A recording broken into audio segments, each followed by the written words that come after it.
Thank you very much, Mr. President. Allow me first to congratulate you for presiding over the work of the Council for this month. I would like also to welcome the presence as well as the participation of my friend, the Special Envoy, Geir Pedersen. Mr. President, 9 years have passed since the beginning of the so-called Syrian crisis, which is in fact nothing but a barbaric and terrorist war waged by the governments of well-known states that have espoused the game of hegemony and sought to legalize interference in the affairs of Syria and other countries of our region, and the shedding of the blood of their peoples and looting their resources under false and fabricated pretexts. Needless to bring you back to the issue of Iraq and Libya and other countries. 9 years have passed where a wide range of weaponry have been employed against my country, be it large-scale information and media warfare, an investment in terrorism, the sponsorship of criminal Takfiri organizations, direct military interventions, bombing, aggression, and occupation by the United States, France, UK, Turkey, and Israel, including the recent Israeli aggression 2 days ago, which killed 3 civilians and wounded 4 others. Or economic terrorism and collective punishment of the Syrian people through the imposition of unilateral coercive measures, all of which constitute a flagrant violation of international law and the provisions of the Charter of the United Nations, and the challenge to the mandate and resolutions of the Security Council and its ability to fulfill its responsibilities in maintaining international peace and security. Mr. President, we reiterate that we will not shy away from upholding the sovereignty, unity, and territorial integrity of our own country, Syria, no matter how intense the pressure is and how intensified the plots are. Furthermore, we will not abandon the liberation of our occupied territories, whether occupied by the United States, Turkey, Israel, or their affiliated terrorist organizations. We also stress that any presence of foreign military forces on the territory of the Syrian Arab Republic without the explicit consent of the Syrian government is an act of aggression and occupation and will be dealt with as such in accordance with our rights under international law. Mr. President, not only did the Turkish regime violate its commitments under Adana Agreement and Astana, Sochi, and Moscow understandings, and support the armed terrorist groups affiliated with many organizations that it transferred to Idlib province. It also shamelessly reinforced its illegitimate military presence on the territory of my country by allowing the access of convoys loaded with weapons and many other heavy equipments on a daily basis across the borders to support the armed terrorist groups. That was not all.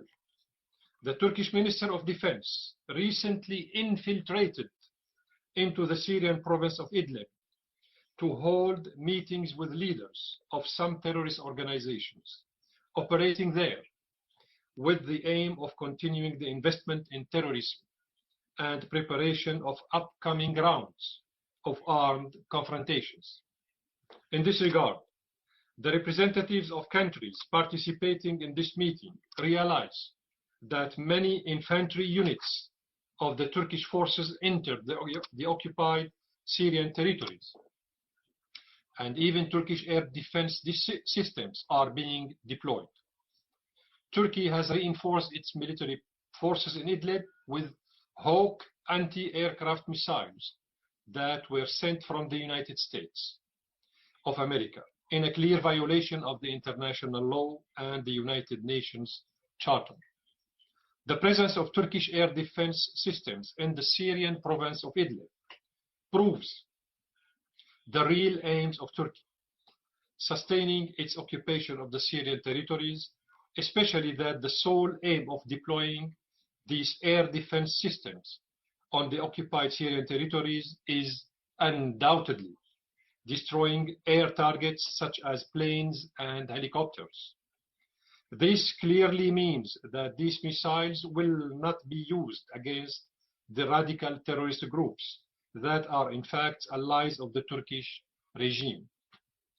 My delegation warns against the dangerous and grave consequences of if these Turkish air defense systems fall into the hands of the terrorist organizations operating in Idlib, such as Hayat Tahrir al-Sham, Hayat Hurras al-Din, and the Turkestan Islamic Party in Syria. They are all affiliated to the Turkish regime. Mr. President, for years, the Turkish regime has recruited tens of thousands of terrorists from Central Asia, the Caucasus, Turkmen, Uyghurs, and others, and brought them to my country. Yet many theoreticians at this council and the secretariat have been color blinded, as they have not been referring to these terrorist activities in any of their reports or briefings. The Turkish regime is now expanding its sponsorship of terrorism by recruiting foreign and Syrian terrorists to fight in Libya, for tempting monthly pays and transporting thousands of terrorists by Turkish aircraft to Libya without deterrence or accountability. The world's media have been flooded with images of hundreds of terrorists that Erdogan transported to Libya and were killed there. My European colleagues in this council know very well the magnitude of the threat that this Turkish behavior poses to the security of Europe and the world. But their NATO alliance with Turkey has prompted them to impose silence of the grave on the Security Council, therefore limiting its ability to fulfill its mandate. In this context, and in order to maintain the credibility of the Security Council and respect the international support of Moscow Agreement, both political and military Turkish leaderships must focus on implementing this agreement instead of evading their responsibilities of effecting it. Mr. President, distinguished colleagues, the terrorist groups took advantage of the calm period following Moscow Agreement and the international concern of combating coronavirus pandemic in order to reorganize their forces with the main support of the American and Turkish occupation forces. In mid-April, the leadership of Hayat Tahrir al-Sham, Al-Nusra Front, announced that it reorganized its forces and formed 3 new brigades in preparation for upcoming confrontations in northwest Syria. This reaffirms the necessity that this council should commit states to stop supporting terrorism, as well as the absolute priority of supporting the efforts of the Syrian state in fighting terrorism and eradicating this tumor from the Syrian body in order to complete the restoration of security and stability and achieving the most hoped Syrian owned and led solution without any foreign interference. I thank you very much, Mr. President. I thank the representative of the Syrian Republic for his statement. There are no more names inscribed in the speakers list today, so Nothing else. The meeting is adjourned.